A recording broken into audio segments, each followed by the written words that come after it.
played the boxing game. And what this speaks to, and this is a boxing show, boxing is fundamentally exploitative. I get this as a fan.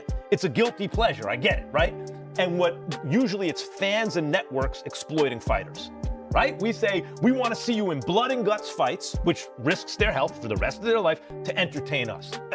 But here's what's crazy to me about a fight like that. And I remember, when I'm a little kid, Sugar Ray Leonard wins the gold medal. And then you blink, he's fighting Benitez for the title. Then he's fighting Durant twice. Then he's fighting Hearns. It didn't take 100 years to make the fight. But what's wild about something like this is a real super fight, and I said this on the broadcast for Crawford and Canelo, can't be promoted into existence. Right. What a real super fight is, the dust settles in an era, and there are two dudes left standing. There's Ali, there's Frazier, there's Leonard, there's Hagler, there's Mayweather, there's Pacquiao. That's a super fight, right? There's Crawford, there's Canelo. Those are two big fighters of the era. This type of fight, this could easily be at the end of an era, because Teo might be a dude left standing and Shakur could be the dude left standing, right? I agree. Are you training to do something to not just beat Shakur, but to beat him in grand fashion? And when I say grand fashion, I mean going for the knockout. Well, I think that the whole thing is the Bible of boxing really is that if you look for the knockout, you won't get it. I think really it's just all about setting a good pace early in the beginning rounds and then going from there.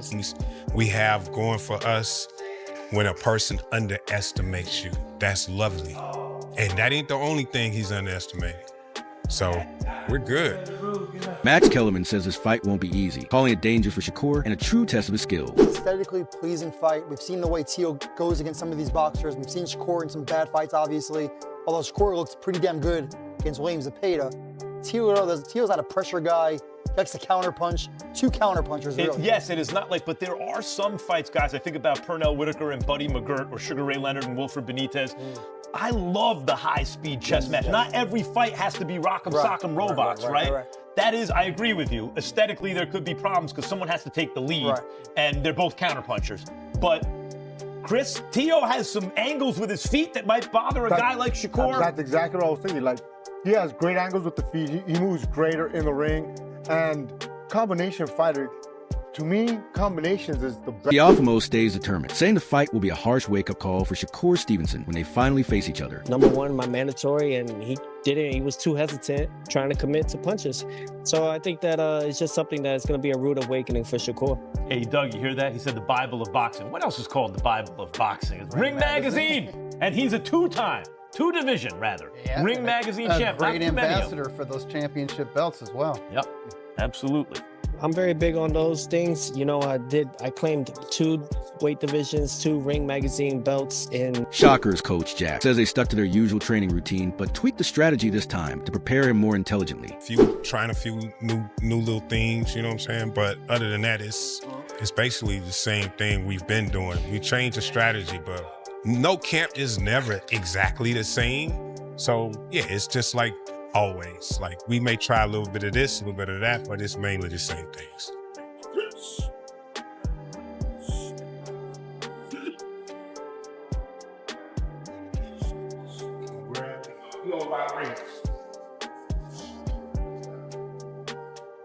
One of the best things we have going for us, when a person underestimates you, that's lovely.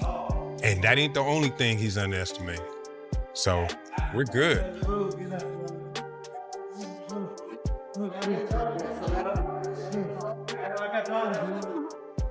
Max Kellerman says that while Shakur's power is impressive, Teofimo's strength and footwork in the ring are equally formidable, highlighting his determination and skill. The thing I like about Teo's style, when you have a guy like Shakur whose defense is that good, and he's not just a guy who's going to hug you, he can box, the easiest thing in the world is just to pick him against everybody. Right. Yes. But Teo also has the kind of footwork, Malik, where he steps around guys. And I think about Buddy McGirt, Meldrick Taylor. Yes. Roy, where Meldrick had quick enough feet where if you were going to come right at Buddy McGirt, he could box you. But Meldrick could give him angles that were more difficult. I think of Roy Jones, James Toney. If you were going to go at James Toney, forget it. His defense is too good. But Roy had the feet to move around James Internal, Toney, yes. and maybe Teo has the feet to move around Shakur. I seriously doubt it, man. Shakur is a whole different type of animal. His ring IQ is up there with the best. He's getting literally, I don't know how many times we've seen two. Shakur says people often criticize him and don't give him the credit he deserves, frequently downplaying his achievements and dismissing his opponents as unimportant. And just kept it moving. I do feel like I am in the situation that when I do make fighters look bad and beat them up, the first thing that they going to run to is, oh, this guy wasn't that good, or this guy is not nobody. They're going to take away from my resume, same way they did with Bud. Just like my last fight, they turned the dude that I was fighting and they say he's a cab driver. But I want to say his fight before he fought me, he fought Nakatani. No disrespect to Teo. Teo had, a majority decision with Nakatani. Lomachenko, it took him 9 to 10 rounds to get him out of there. That dude got him out of there in 6. So he couldn't be as bad as how they made him seem, but I think I'm just in a lose situation when it comes down to it, because anybody that I fight, This time, he's determined to prove himself and shut down all the doubters. They're going to act like I didn't fight nobody. Even with Edwin. Edwin is a great fighter, but after I beat him, they're going to sit there and say that he wasn't as good as... Meanwhile, Ryan Garcia has shared his thoughts on the highly anticipated fight between Shakur Stevenson and Teofimo Lopez. He leans toward Shakur as a likely winner, but stresses that Teofimo cannot be underestimated. Garcia points out that Stevenson's skills, speed, and defensive mastery give him a clear edge, making him a tough challenge for anyone in the lightweight division. At the same time, he acknowledges Lopez's power, determination, and ability to adapt, making the fight far from predictable. Garcia emphasizes that at this level, boxing is often decided by small margins, timing, and key moments, so even a favorite must stay cautious, as a single well-placed combination or tactical adjustment can change the fight. For Garcia, this matchup is a fascinating clash of styles. Stevenson's technical brilliance versus Lopez's offensive versatility. While he favors Shakur, he makes it clear that Teofimo has the tools to pull off a surprising victory. I would put my money on Shakur, but shit, I won't be surprised if Teofimo surprises us all, for sure. I think I'm underestimating Teofimo a little bit, but I don't think he can make the necessary adjustments to his own style to combat what Shakur does best. But he could definitely prove me wrong, for sure. Oscar Valdez recently shared his thoughts on the upcoming Teofimo Lopez versus Shakur Stevenson fight, explaining why he believes Lopez has a real chance to win. Valdez highlights Lopez's positioning, footwork, and natural counterpunching skills. He notes that Lopez uses his back foot to stay balanced, step back when needed, and take advantage of his long reach to land precise counters. This approach lets Lopez fight in a way where he can take punches without absorbing too much damage, a skill he has refined since his amateur career and Olympic experience. Valdez points out that while casual fans might not always appreciate the style, it's a key part of Lopez's strategy. He stresses that defeating a fighter like Shakur Stevenson requires patience, perfect timing, and smart, strategic pressure. You gotta hit him first. And Shakur Stevenson, the way he's positioned, the way his back foot's there, and then you see him comfortable, and he's all right, and this is my shot. And you throw it, he just rocks back, or he has that back foot, just steps back, and he has a long reach, so he just counters punches you. And that's part of the game. You get hit and not get hit. And Shakur Stevenson does it to the T. He perfected that since he was an amateur and Olympian, silver medalist, and now he's done it as a professional. You know, maybe not the whole world enjoys it, but the boxing, the pure boxing fan will maybe appreciate that. I know you tried to do it, and Shakur's undefeated at this point, but like, how do you beat a Shakur Stevenson? You know, I think how you beat a Shakur Stevenson, if I can go back, you do something. Teofimo must wait for the right moments to land effective punches that put Stevenson in tough positions, just like other skilled fighters have done against technically superior opponents in boxing history. Valdez compares this approach to past fights where precision and well-timed opportunities allowed underdogs to pull off surprising wins. Valdez explains that Lopez's ability to stay composed, control distance, and land counters under pressure makes him a serious threat. By applying smart pressure while remaining defensively sound, Lopez could challenge Stevenson's undefeated record. Valdez views this matchup not just as a test of skill, but as a tactical battle, where Lopez's counterpunching and strategic patience could decide the outcome. Make that damage where he has no other option. Now, we all got tremendous fighters who box very well. You got Sugar Ray Leonard to Roberto Duran came, and he ended up catching him. You got Sweet Pete Pernell Whitaker. He was an amazing defensive fighter. So Zurdo Ramirez came in and beat him, and other fighters. So everyone I think time will tell what type of fighter, but I would say a pressured fighter. maybe someone like Pitbull. You know, we know Pitbull has had some losses with guys who are even less defensive fighters than Shakur Stevenson.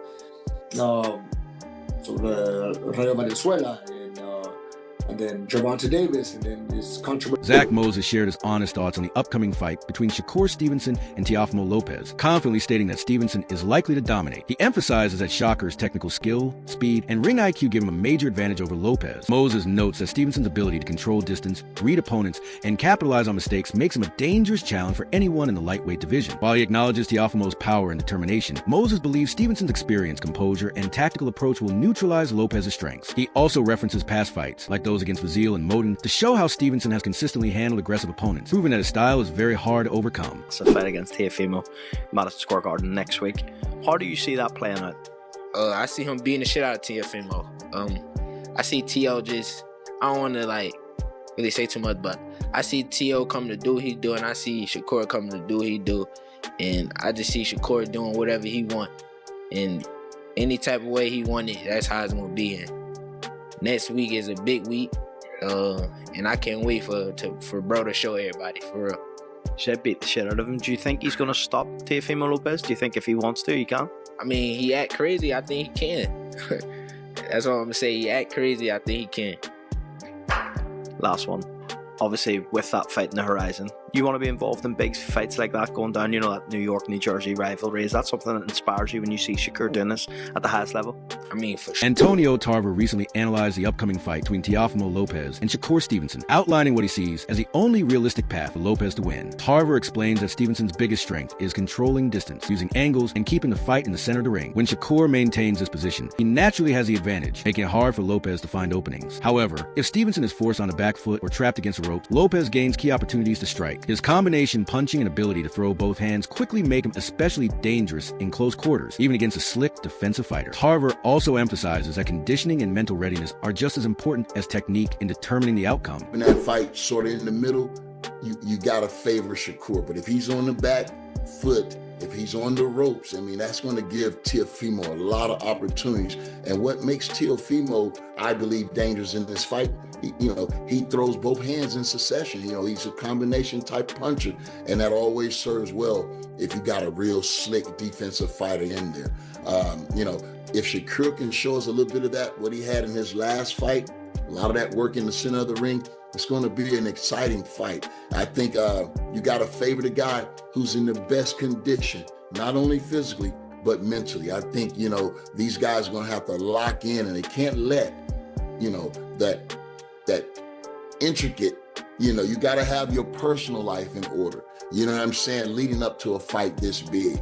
You know what I mean? That's going to be the key. Both fighters need to be in peak physical condition and fully focused, keeping personal distractions aside, because at this level, even a small lapse in concentration can be costly. While statistics and traits favor Stevenson as a likely winner, Lopez can make the fight much tougher by forcing exchanges and applying strategic pressure. By keeping Stevenson wary of counterpunches, Lopez can disrupt his rhythm, create openings, and potentially shift momentum in his favor. Lopez's stamina and relentless conditioning give him an edge if the fight goes into the later rounds. Tarver notes that Teofimo has a history of rising to the occasion when others count him out, pointing to his performances against elite opponents like Lomachenko and Josh Taylor. If Lopez can combine his power, precision, and resilience, he has a real chance to challenge Stevenson's dominance, making this matchup an exciting test of skill, strategy, and determination. Possess? Yeah, I mean, smart money would be on the boxer, Shakur Stevenson, winning the decision. But, if Lopez can make this fight, a lot tougher than expected, and he's going to have to exchange with Shakur. He's a fast fighter. We don't know who's the quickest or fastest here. You have to give the speed edge to Shakur. But if Lopez can punch with this fast guy, make him a little bit cautious and a little bit leery of what's coming back, that serves him well. But Teofimo is one of the best conditioned fighters out there. If this fight goes late, you can expect him to be pushing forward round 9, 10, and 11 if it goes late. Yeah, a big question is always like what Teo is gonna show up, and like when everyone's counted out Teo, it's actually been the times where he's like upset people, like against Lomachenko, against Josh Taylor, fights. Wade Plemons breaks down the upcoming Teofimo Lopez versus Shakur Stevenson fight, highlighting Stevenson as a defensive master and a true tactician in the ring. According to Plemons, Stevenson's ability to turn defense into offense sets him apart, making him a modern expert in boxing. He reads punches, anticipates movements, and turns opponent aggression into countering opportunities. Plemons emphasizes that Stevenson's style isn't about taking punishment or relying only on volume. Unlike fighters who focus on constant forward pressure, Lopez will likely need to use his boxing IQ while keeping an offensive front foot approach. Plemons suggests that if Lopez can force Stevenson to lead and fight on the front foot, it might expose potential gaps in Stevenson's control of the center of the ring. Lopez's versatility switching between defensive, counter-punching, and offensive pressure to give him an edge in adapting to Stevenson's movement. A professor of the sweet science, you may say. And it's not like Teofimo has a William Zepeda-esque style. He's not just going to be front foot, volume punching, eat punches to give punches. That's not how he's going to fight. He is going to try to go boxing IQ for boxing IQ with Shakur, but I assume do it more on an offensive front foot pace than trying to goad Shakur to walk to him. I mean, it might be the best option for Teofimo if he could get Shakur to be front foot and offensive because of maybe the deficiencies Shakur has on the front foot. We haven't really seen him be a dominant front foot control center fighter, but this is why I'm hoping, again, knock on wood, we don't get like a defensive standoff where we're both feinting and no one wants to take the lead foot and both guys want to play counterpuncher. I think that Teo can do both better than Shakur can do both. I think Shakur is probably the better defensive to offensive fighter. I think Teo could probably However, Plemons also points out the challenge Lopez faces. Stevenson's defensive mastery, combined with his ability to turn defense into offense, makes him extremely hard to break down. Lopez will need to find ways to lure Stevenson into positions where counters can be exploited, but doing so demands patience, precision, and perfect timing. Any mistake could let Stevenson regain control instantly. In the end, the fight is shaping up as a tactical showdown between two highly skilled fighters. Stevenson's defensive brilliance and offensive transitions contrast with Lopez's versatility and adaptability, making this matchup a true test of strategy, timing, and ring intelligence at the highest level. Talking about, I don't know, there could be a number of things he's talking about. Low blows, rabbit punches, rough clinch work, raking a forearm. I don't really know what he's talking about, but that's hilarious. He's just coming out and saying it. This is when Darren Till was telling Tommy Fury if he started losing the boxing match, he would kick him in the head. This is the same kind of energy, dude. Yeah, hey, listen, I might just do something illegal. Basically, when you see a fighter like him, it is not illegal to do certain punches and throw certain punches or hit certain areas. It's not, as long as it's not below the belt line. Is that true? Are you saying hit him in the back of the head? Yeah, I was gonna say, what are we talking about? You can't. I'm gonna punch him in the back of the head. Huh? You can't hit behind the head. I mean, no, I know. There's rules to it. Back of the head, you can't hit nobody in the back of the head. Just saying, you know what? That's it for today's video. Stay tuned, and we'll see you next time.